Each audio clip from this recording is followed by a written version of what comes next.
welcome to Altered States with Mr. Sports and Ron Fantone. And Ron, it feels much better to be here this week because, hallelujah, the Browns got a victory over the Cincinnati Bengals 35-30. They did good game. The defense was horrendous, of course, but thankfully the offense was clicking on all cylinders, looked really good. And Baker had the highest quarterback rating for all quarterbacks in week number 2. But they found that 1-2 success with Nick Chubb and Kareem Hunt. They ran combined for over 200 yards. I don't think it was any secret. Everybody knows that the Browns have to be effective with the ground game to have any type of consistency and success offensively. But Baker Mayfield, little play action, getting him out of the pocket, short passes, and it even opened up a long pass to Odell Beckham early on.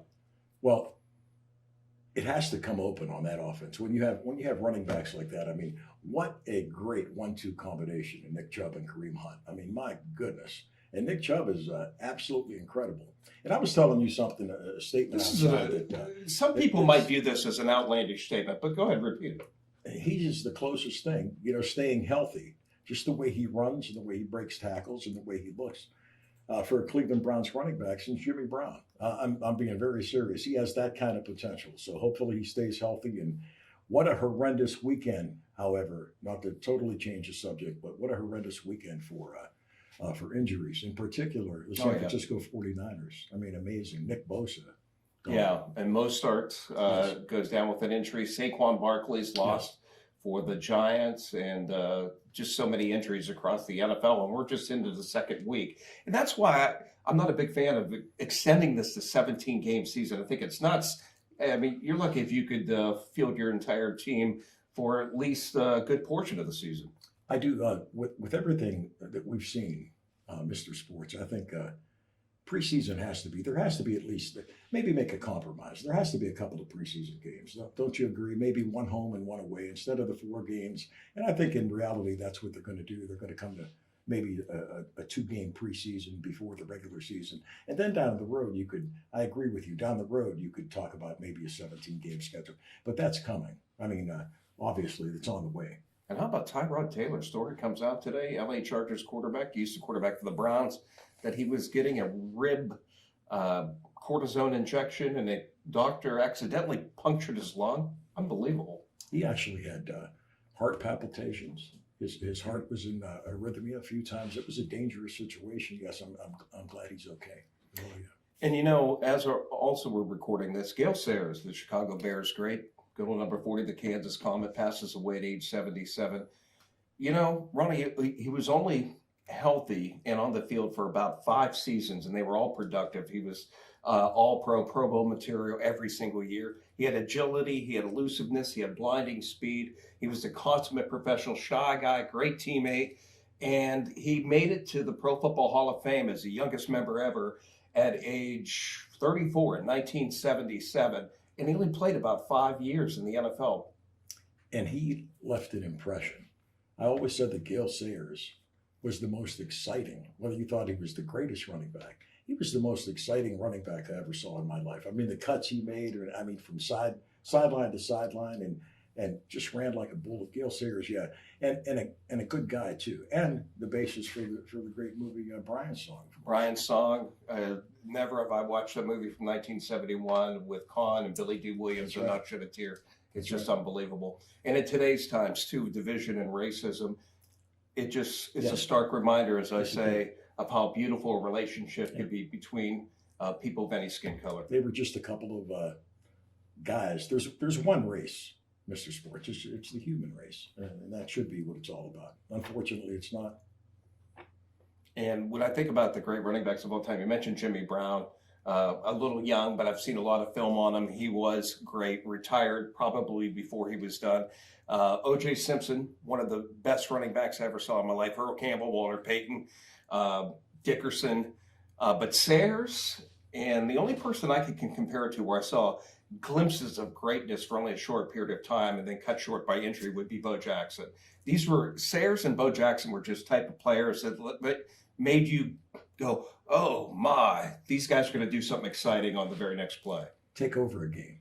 Just absolutely dominate, take over a game. Barry Sanders was like that. Sanders, obviously. Barry Sanders was like a compact version of Gale Sayers. They had that they had that running style, just outstanding, and the ability that every time every time they touched the ball, that potential was there to just take it to the house, and that's what made it so exciting. And how about Gale Sayre? Just give me 18 inches of daylight. That's all I need. I'll do the rest. That's all he needed. Absolutely amazing. all Let's we do an Altered States music pick of the week, and we'll go back to the 1960s on this one.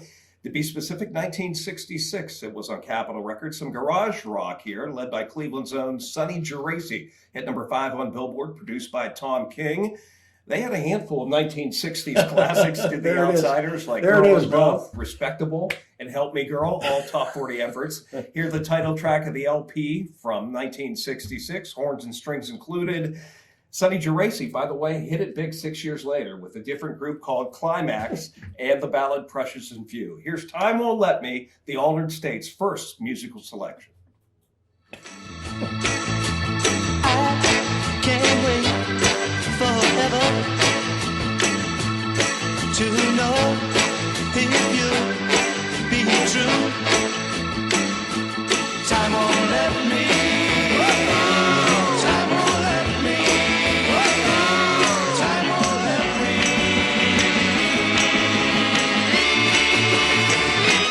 Wait that long.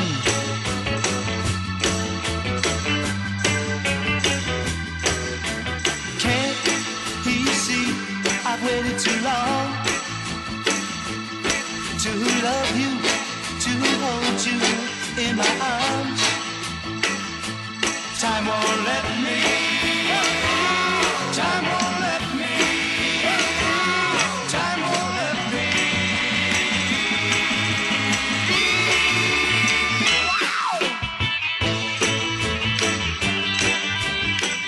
Definitely did Cleveland proud. I think they were the 60s answer to the 1970s Raspberries with Eric Carmen. Both bands coming out of the Cleveland area and did wonderful things for the 60s and 70s decades, respectively. It brings back memories of Hullabaloo and Shindig and all those American Where the action Bandstand, is. where the action is, and Go-Go Cages, and all of those things I used to watch from the mesh in my playpen. Great days, no doubt about it. Let's get into the Browns a little bit more. One position that there was a lot of concern with, and it had a lot of bases going back to last year, was our Achilles heel, was the offensive line. And Ron, I think we're only 2 games in, but boy, Jedrick Wills looks like the real deal, making the switch from right to left tackle. Wyatt Teller doing a hell of a job at guard. I thought we needed a guard prior to the season. Treader's back out there, Batonia. These guys are doing a great job, and Conklin's been a solid addition in leadership. Do you know that Wyatt Teller graded out as the top-rated offensive lineman in PFF, Pro Football Focus, this week? They do all the grades on the different positions every week. And also Jed Wills, just an outstanding day at left tackle. And what a great sign. As a matter of fact, in both games, in particular, even in the blowout loss to the Ravens, in particular, he held up well against a very, very strong, dominant Ravens defense. Jed Wills, I think, is kind of answering the question, make that move to the left side and get to that level that Joe Thomas was. I think he's capable of doing that. He's athletic. He's Yes. got great footwork. He's huge. And, Saban said if there's anybody that can make that transition from the right to the left side and the blind side, it would be Jed Wills. He's got that type of mental makeup. And I think the Browns, to their credit, to Andrew Berry's credit, and the whole scouting department, they were aware of that when they drafted him. You're not going to take a chance on a pick that high, a right tackle. Well, maybe we can switch him to. They had to know that this kid has all of that ability. Not only that, he was in the latest Baker Mayfield commercial, also the Progressive commercial where they're in the book club. That's Jed Wills, the big gentleman there. That's. I didn't know if you knew that or not. I did know it, and I certainly know it now after you enlightened me on that. But no, the offensive line is doing a great job. Look at the averages per carry from Chubb and Hunt, the 1-2 power tandem in the backfield. And I like how Stefanski used them both against the Bengals. He ran Chubb, he gave him his carries, and then he hit you with a relatively fresh Kareem Hunt, who's also a dual threat as a receiver out of the backfield to wear you down even further.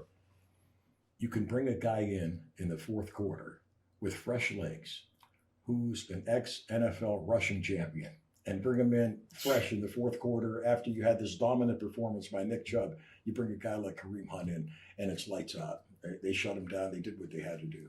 Now, on the defensive side of the football, we're having problems. We're giving up a lot of points. 30 points to the Bengals is way too much.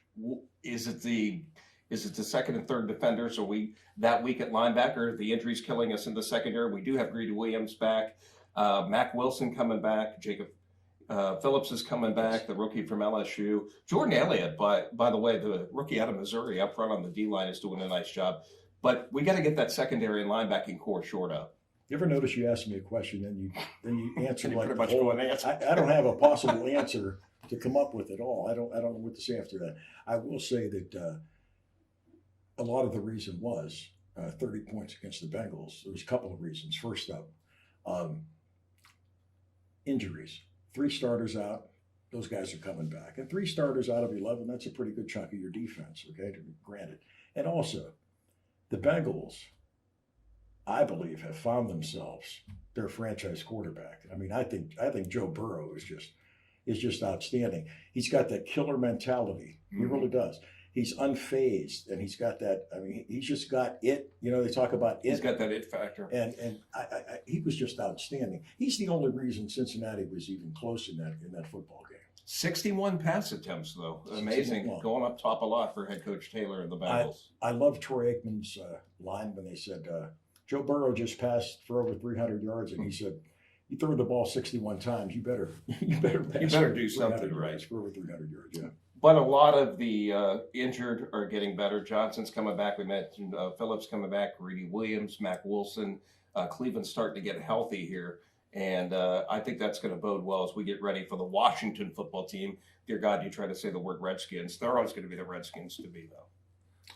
Yeah, but you can't say that. Nah, I guess but you they're can. not. What, somebody going to come get me? They're The nickname Washington police? No, they're the Washington football team. I All mean, right, the Washington football They team. call big them by what W. they are. You want somebody calling you something that you're not? Nah, I don't Mr. know. They've just been Redskins Mr. and Sammy Boss days, way back when. Mr. Mechanic. I'm not going to call you Mr. Sports. What's the difference? We call you Mr. Mechanic now. I'm sitting there with Mr. Mechanic. We're going to talk about the upcoming Mechanics. game, and we're also with the Washington football team, and we'll also go back and we'll talk about Baker Mayfield and Odell Beckham as they finally connected, which we thought was critical. At least I did going in to Yes. this week. Let's do the Altered States Mystery Challenge and give you the answer to last week's question. We know you people are waiting with bated breath out there. Yes, this gentleman's name was Steve Dunning. Okay. Steve pitched Major League Baseball. There he is. From, yeah, there he is right there. Let me get my. He looks good in his uniform. Yes, he does. That's a different kind of uniform, different kind of cut. Yeah. Pitched in the major leagues from 70 through 77, straight from college to the majors. Okay. And hit a grand slam home run at the plate. Yeah, and he did it off Diego Segui, I believe, in Diego 1971. Segui, what a name from the past. My goodness. Diego Segui. And he came out of Stanford, and I can remember his debut. Stunning Steve Dunning was his nickname. He beat the Milwaukee Brewers 9-2. And that game was on quotation marks. Channel 8. Washington And who were the football announcers team. back in 1970 when Dunning made his debut? Mudcat Grant No, not that. and Harry And I'm Jones. guessing here, but I think Harry I'm right. Jones and Mudcat Grant. Harry Jones was one, and I think Dick Martin was the other, if I recall, in 1970. But I remember the interviews in the dugout, and we got this kid out of Stanford University, first-round draft choice, straight to the major leagues. Absolutely amazing. How about this week's question, Ron? Okay. Oh, this is easy. I don't even need to look at the notes for this. Okay, this was a heralded defender out of Duke University. Okay, Marty Schottenheimer or someone on the Brown staff at that time had labeled him as a mad dog in a meat market. Mhm. That was his nickname. Duke University, mad dog in a meat market. You guys got if you're a longtime Browns fan, this has to come to you right away. And he didn't quite pan out. And by the way, we gave up a couple of high round draft picks for him and Chip Banks.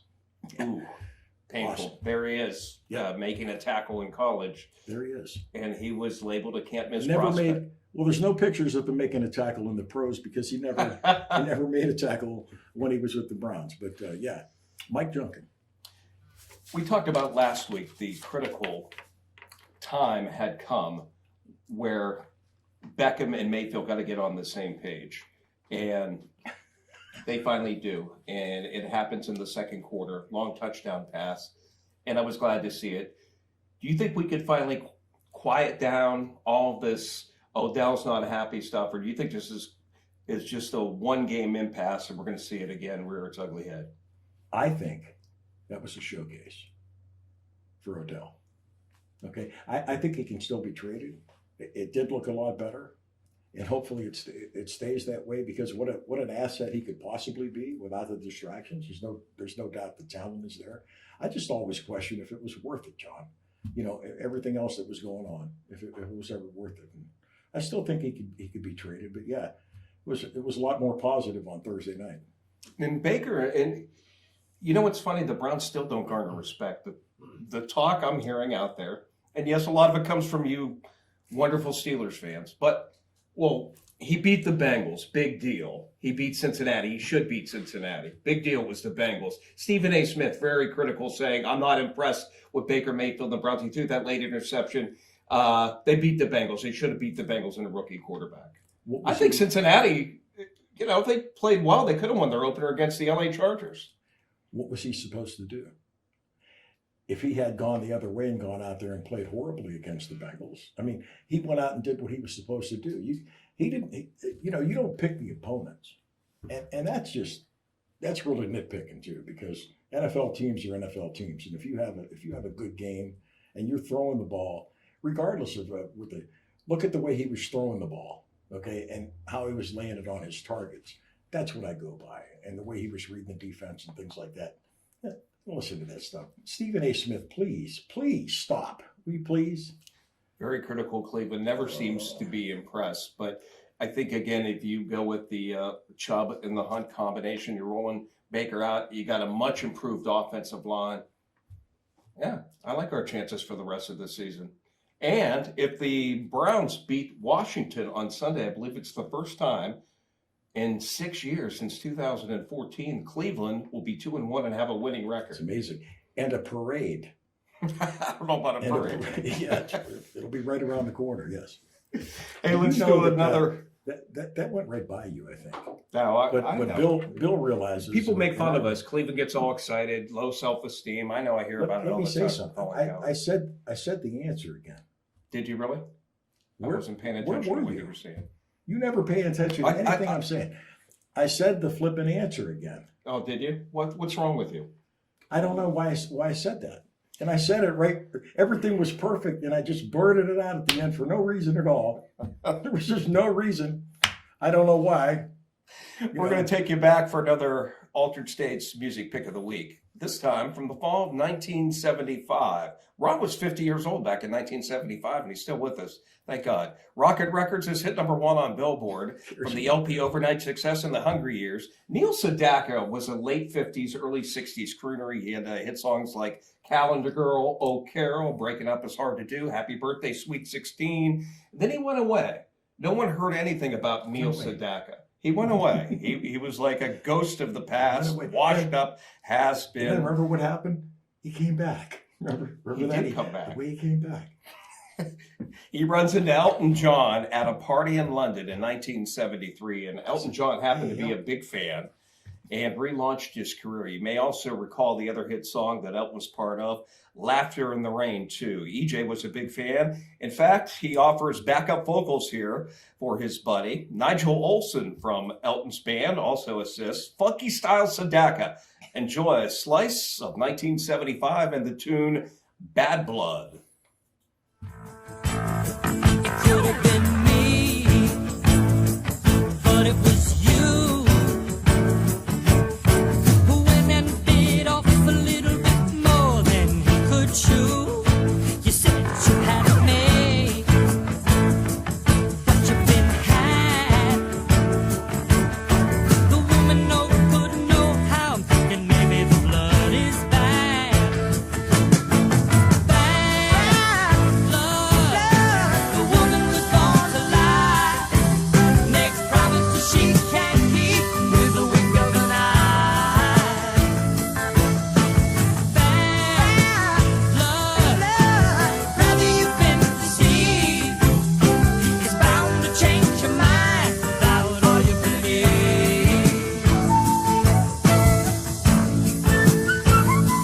From where I stand, it looks mighty strange.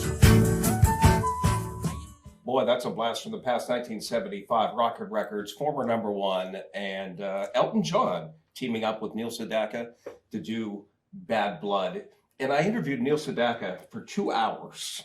Wow. And his limo was late, but that's what a gracious guy was. And then I would always network back then. So I said to him at the end, I said, hey, could you get me Elton John's phone number? I said, it didn't hurt to ask. He goes, I've got to go right now, Johnny. So he couldn't do it, but just a great song from 1975.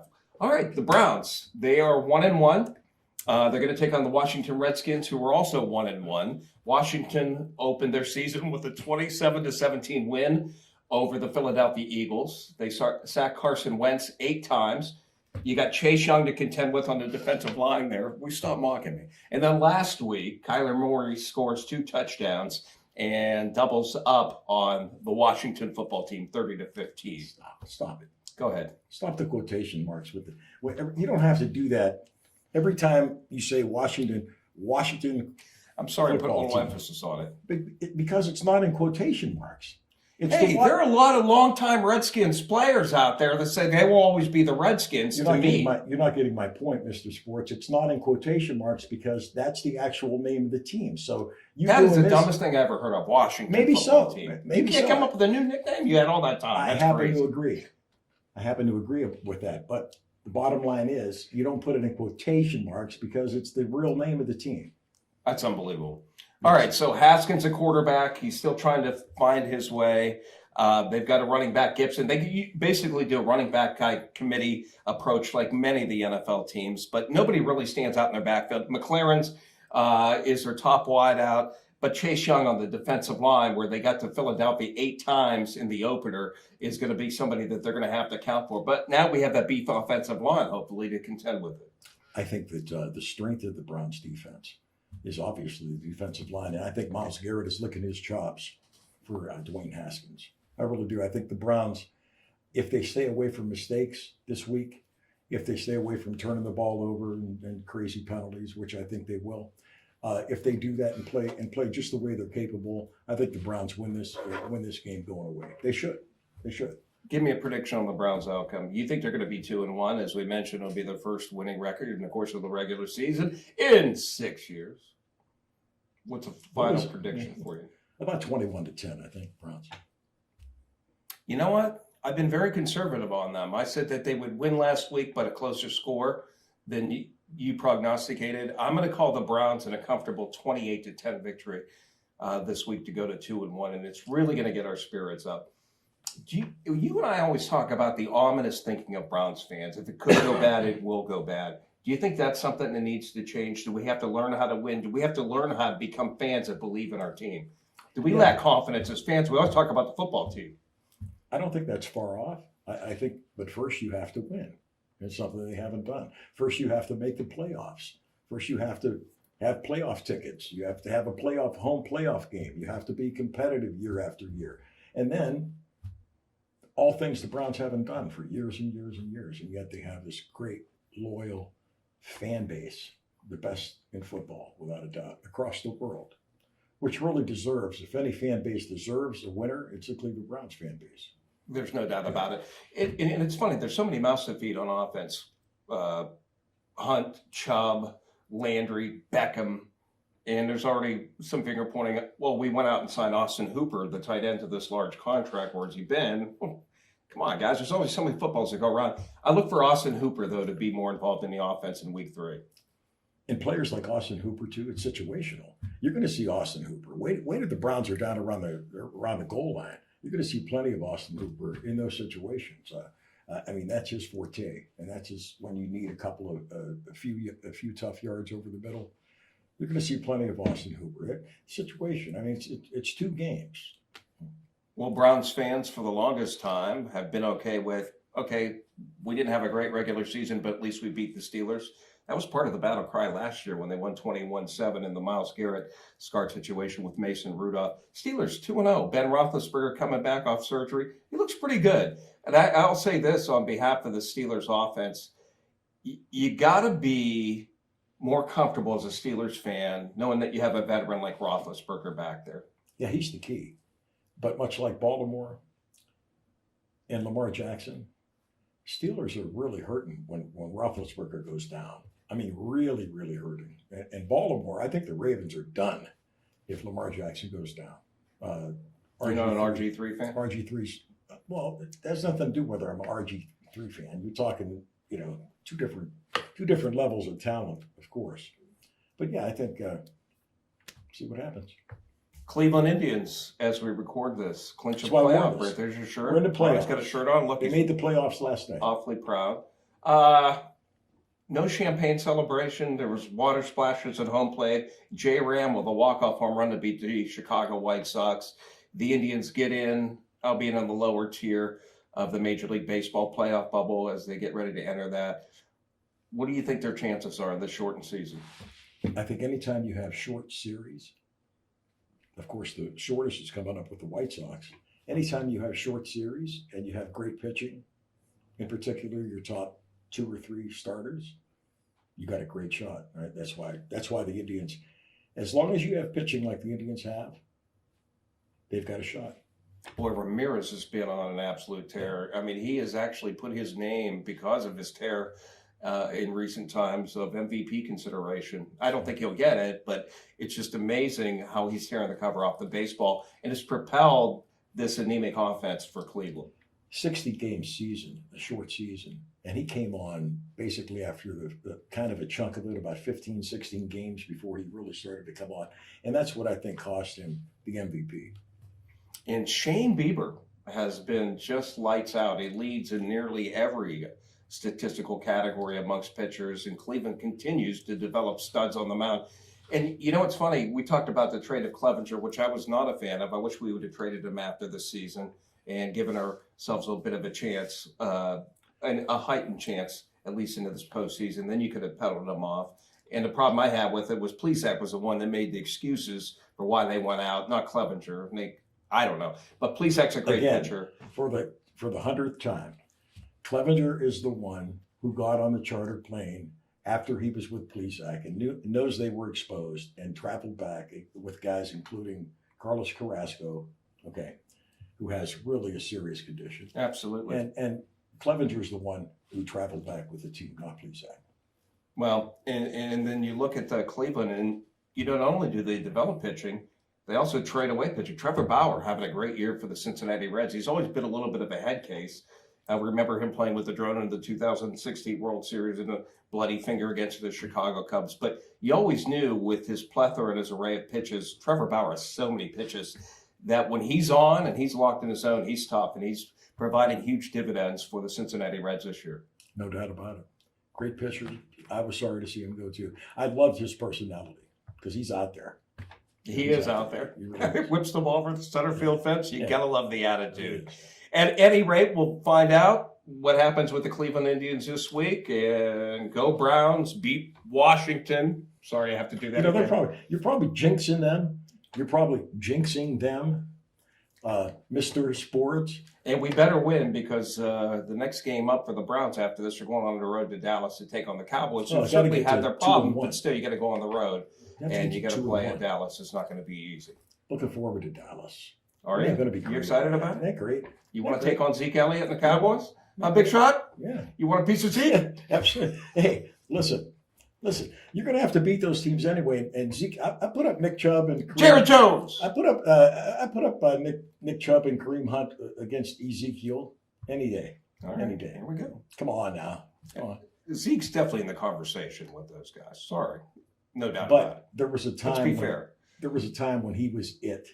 Ezekiel Elliott. That's it. He was it. Saquon Barkley's been around I too. know. Now he's hurt for the Nick rest Chubb's of the a guy. campaign. Hey, thanks to our Jimmy executive Brown. producer, Bill Sheets. Thank you all for tuning in. And Thanks, we'll catch you everybody. next week. Go Browns on Altered States with Mr. Sports and Ron Fantone. Take care.